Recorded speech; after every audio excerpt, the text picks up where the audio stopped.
तीन बहुओं के रवैये से सासू माँ बहुत परेशान थी। दरअसल बात ये थी कि तीनों बहुओं में किसी बात को लेकर अनबन हो गई थी। तब से ही तीनों एक दूसरे से मुंह फुलाए रहती थी। ना कोई सीधे मुंह किसी से बात करती, ना किसी का कहना मानती।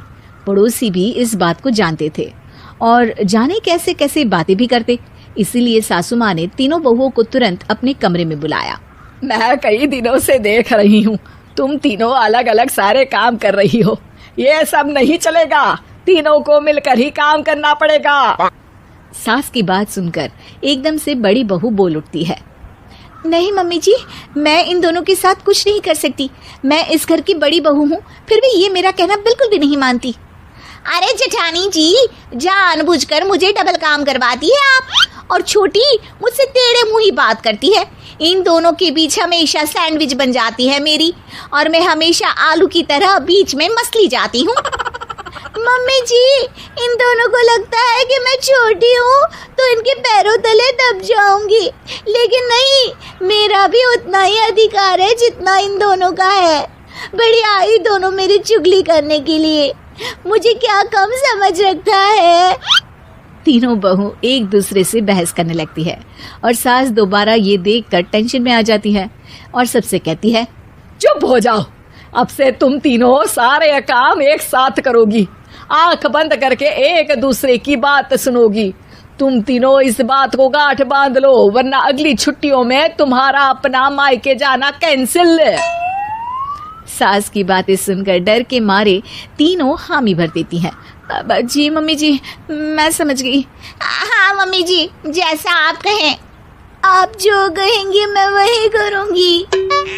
तीनों बहू सास की बात को गांठ बांध लेती है और वादा करती है कि अब से सारे काम वो तीनों एक साथ मिलकर ही करेंगी। ये सब देखकर सास खुश हो जाती है और वहां से चली जाती है। नीचे जाकर वो देखती है कि घर में शर्मा जी आए हुए होते हैं। सास जोर से आवाज लगाकर कहती है, अरे बहू, जरा चाय बनाकर तो लाना, शर्मा जी आए हैं। सास की बात सुनकर तीनों बहू तुरंत किचन की ओर भागती है और चाय बनाना शुरू कर देती है। मुझे तो एकदम मसाले वाली कड़क चाय पसंद है, तो हम शर्मा जी के लिए मसाले वाली चाय ही बनाएंगे। अरे नहीं दीदी, गर्मी के मौसम में मसाला चाय कौन पीता है? मैं तो शर्मा जी के लिए इलायची वाली चाय ही बनाऊंगी। ये कैसी बात कर रही हैं आप दोनों? मेरी मम्मी ने सिखाया है कि मेहमान को ज्यादा दूध और शक्कर वाली चाय देनी चाहिए, वरना वो घर वालों को कंजूस समझते हैं। तो मैं तो शर्मा जी को ऐसी ही चाय दूंगी।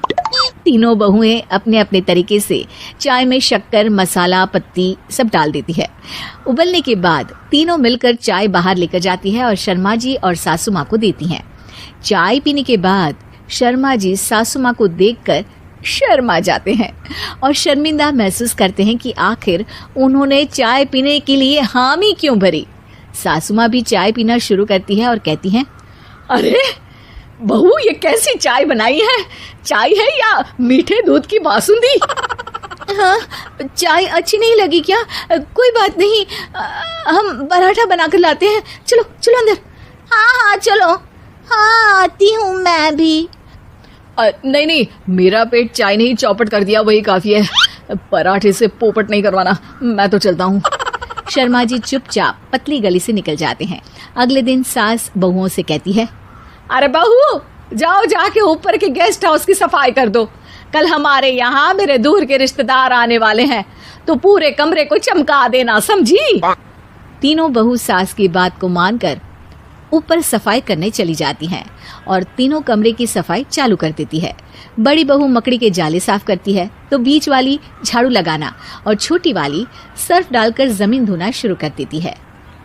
अरे दीदी, जेठानी जी, अभी मैंने पूरी फर्श धोई और आप फिर से धूल नीचे गिरा रही हैं। और मछली जेठानी जी, आप बिना झाड़ू की धूल यहाँ छटक रही हैं।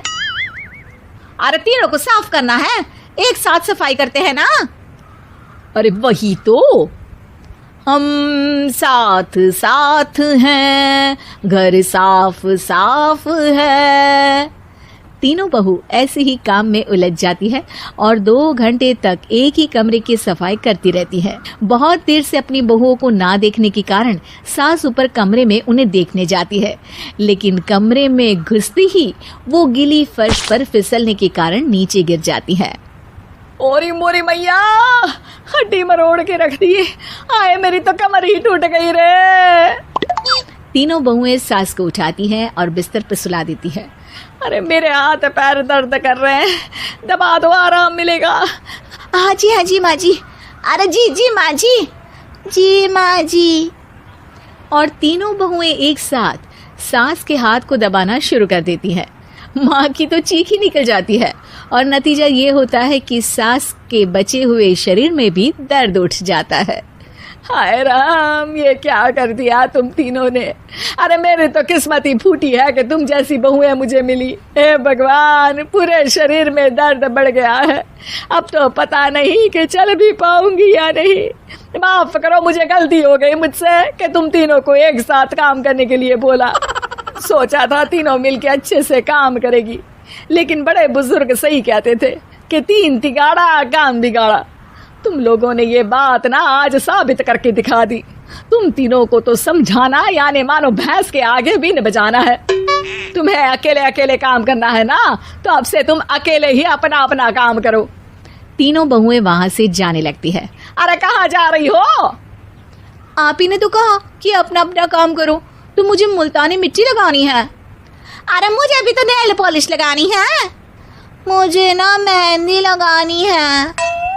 सास अपना सर पीट लेती है और कहती है, अरे मुझे भी लगाना है कुछ। क्या माँ जी? क्या माँ जी? क्या माँ जी? तुम्हारे घर वालों को फोन तुम्हारी हरकतें बताने के लिए।